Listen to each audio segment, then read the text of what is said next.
दोस्तों, कैसे हैं आप लोग। उम्मीद है आप सब अच्छे होंगे। आज मैं आप लोगों को श्रवण कुमार की कहानी सुनाने जा रहा हूँ।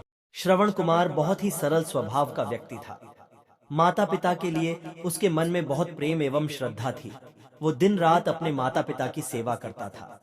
अपने माता पिता का बच्चों की तरह लालन पालन करता था। उसके माता पिता भी स्वयं को गौरवशाली महसूस करते थे और अपने पुत्र को दिन रात हजारों दुआएं देते थे। कई बार दोनों एक दूसरे से कहते कि हम कितने धन्य हैं कि हमें श्रवण जैसा मातृभक्त पुत्र मिला, जिसने स्वयं के बारे में ना सोचकर अपना पूरा जीवन वृद्ध नेत्रहीन माता पिता की सेवा में लगा दिया। इसकी जगह कोई अन्य होता तो विवाह के बाद केवल स्वयं का हित सोचता और बूढ़े नेत्रहीन माता पिता को कहीं छोड़ आता और खुशी से अपना जीवन यापन करता। जब ये बात श्रवण ने सुनी तो उसने माता पिता से कहा कि मैं कुछ भी भिन्न नहीं कर रहा हूँ, यह मेरा कर्तव्य है।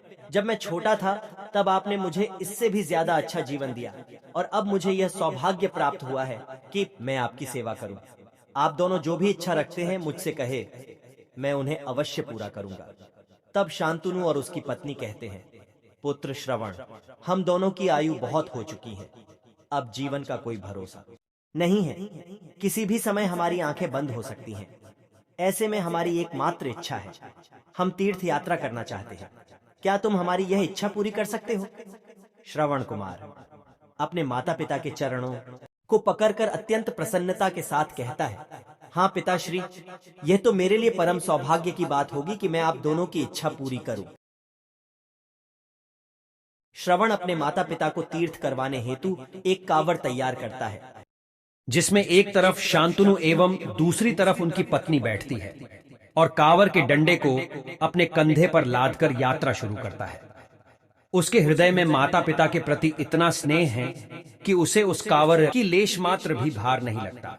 अपने पुत्र के इस कार्य से माता पिता का मन प्रसन्नता से भर उठता है और वे पूरे रास्ते अपने पुत्र श्रवण को दुआएं देते चलते हैं। तीर्थ करते समय जब वे तीनों अयोध्या नगरी पहुंचते हैं तब माता पिता श्रवण से कहते हैं कि उन्हें प्यास लगी है। श्रवण कांवर को जंगल में रखकर हाथ में पत्तों का पात्र बनाकर सरयू नदी से जल लेने जाता है। उसी समय उस वन में अयोध्या के राजा दशरथ शिकार पर निकले थे और उस घने वन में वह हिरण को शिकार बनाने के लिए उसके पीछा कर रहे थे। तभी उन्हें घने जंगल में झाड़ियों के पार सरयू नदी से पानी के हलचल की आवाज आती है। उस हलचल को हिरण के पानी पीने की आवाज समझकर महाराज दशरथ शिकार के उद्देश्य से तीर चला देते हैं और उस तीर से श्रवण कुमार के हृदय को आघात पहुंचता है, जिससे उसके मुंह से पीरा भरी आवाज निकलती है, जिसे सुन दशरथ स्तब्ध रह जाते हैं और उन्हें अनहोनी का एहसास होता है और वे भागकर सरयू नदी के तट पर पहुंचते हैं, जहां वे अपने तीर को श्रवण के हृदय में लगा देख भयभीत हो जाते हैं और उन्हें अपनी भूल का एहसास होता है। राजा दशरथ श्रवण कुमार के समीप जाकर उससे क्षमा मांगते हैं। तब अंतिम सांस लेता श्रवण कुमार महाराजा दशरथ को अपने वृद्ध नेत्रहीन माता पिता के बारे में बताता है और कहता है कि वे प्यासे हैं, उन्हें मेरे बारे में कहना। और इतना कहकर श्रवण कुमार मृत्यु को प्राप्त हो जाता है। भारी हृदय के साथ महाराजा दशरथ श्रवण के माता पिता के पास पहुंचते हैं और उन्हें पानी पिलाते हैं।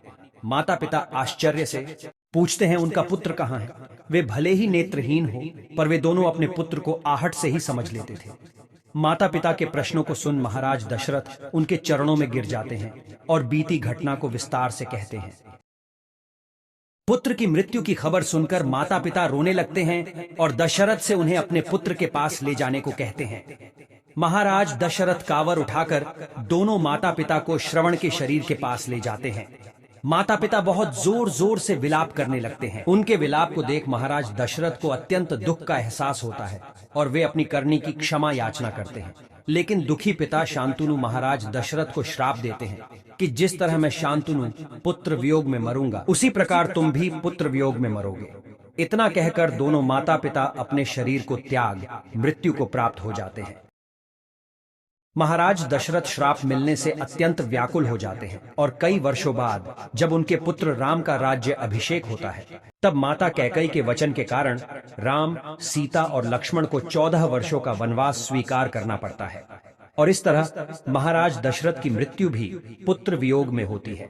अपने अंतिम दिनों में उन्हें शांतनु के कहे शब्द याद आते हैं और वे राम के वियोग में अपना शरीर त्याग देते हैं। हमारी इस छोटी सी कहानी की वीडियो देखने के लिए धन्यवाद। आपको हमारी ये कहानी कैसी लगी? अगर अच्छी लगी हो तो लाइक करें और कमेंट में जरूर बताएं। ऐसी और अच्छी अच्छी कहानियां सुनने के लिए हमारे चैनल को सब्सक्राइब करें।